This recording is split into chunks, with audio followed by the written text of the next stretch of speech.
এ বাবা, এই মেয়ে, এই এটা কি ড্রেস পরে বেরিয়েছো তুমি? এটা একটা ড্রেস হলো? তো লজ্জা শরম নেই নাকি? কোথায় থাকি? যাও এক্ষুনি বাড়ি যাও, বাড়ি গিয়ে চেঞ্জ করো, তা না হলে না তুমি লংটো হয়ে বাইরে বেরো। এই ড্রেস পরাচ্ছে না পরা ভালো। এ বাবা গো, তোমাকে এরকম লাগছে কেন? নতুন বউ চেনাই তো যাচ্ছে না। কালকে সাজার পর খুব সুন্দর লাগছিল দেখতে। আমি আরো সবাইকে কত বড়াই করে বললাম আমাদের ঘদনের বউ দেখতে খুব সুন্দরী হয়েছে। এই টুনটুনি, আমার ফোনটা নিয়ে আয় তো, সবাইকে ফোন করে বলে দি। গায়ের রংটাও এরকম কেন? খুব ময়লা তো। বাবা গো, কি দিনকাল এলো, মানুষ সেজে গুজে কি থেকে কি হয়ে যায়। কিরে প্রিয়া, সবার বিয়ে খেয়েই যাচ্ছিস? হ্যাঁ, তাই এবার নিজের বিয়েটা কর, বয়স তো কম হলো না। আর বিয়ে করেই বা করবি কি, এই বয়সে তো আমরা বাচ্চা কাচ্চাও হবে না বোধহয়। আরে আমাদের জুইয়ের সমান হলে 2-1 বছরের বড়ই হবে। ওদিকে আমাদের জুইকে দেখো, ওর মেয়ে মাধ্যমিক দেবে। কি বলছো গো বৌদি? ওদের তো ভিখারির মতো অবস্থা ছিল, দুবেলা খাবার জুটতো না ঠিক মতো, ওরা আবার 4 তলা বাড়ি আনালো কি করে? দেখো 2 নম্বরে কোনো ব্যবসা ট্যাবসা আছে। ও বাবা, আবার গাড়িও কিনেছে 2খানা।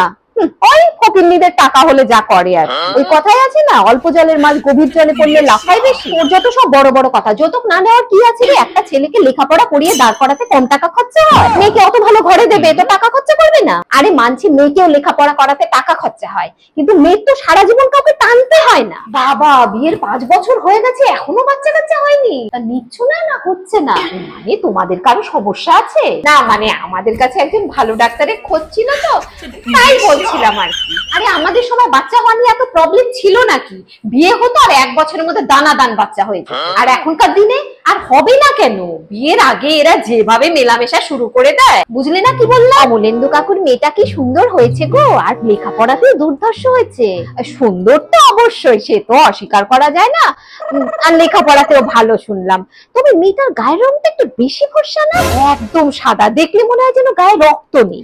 ইস, মেয়েকে এত দূরে দিয়ে রেখেছো। এই, তোমার রাতে ঘুম হয়, চিন্তা হয় না কেন? তোমাদের ওখানে ভালো কলেজ নেই? কত দূরে কি করে বেড়াচ্ছে কে জানে। না মানে একটু ভয় লাগে না, মেয়ে বলে কথা। দেখো, অন্যের ব্যাপারে বলার আমার স্বভাব নেই, এটা তুমিও জানো। আসলে তোমরা তো আমাদের নিজেদেরই লোক, চিন্তা হয় তাই বলছিলাম। শোনো, বিয়ে হয়ে গেল ভালো কথা, এবার 1 বছরের মধ্যে কিন্তু আমাদেরকে তাড়াতাড়ি নাতি নাতির মুখটা দেখিও। কি বলিস দিদি? তোমার শাশুড়ির তো ইচ্ছে থাকলেও বলবে না। আমি আমার দিদিকে চিনি তো, চিরকালই চাপা স্বভাবে। আর শোন দিদি, যখনই প্রেগনেন্ট হবে রোজ রাতে 1 গ্লাস দুধের সাথে কেশর মিশিয়ে খাওয়াবি। তাতে যে বাচ্চাই হোক গায়ের রং একদম ধবধবে ফর্সা। কি করো তুমি? ইউটিউবে ভিডিও বানাও, কমেডি ভিডিও। এত লেখাপড়া করে তাহলে কি হলো? ইস, কিরম ভাবে তোমার বাবা মায়ের টাকাগুলো তুমি ধ্বংস করলে বলো। কত টাকা ইনকাম করো? বেশি না কাকিমা, মাসে 3 লাখ। ও, টাকা পয়সায় কি আর জীবনে সবকিছু?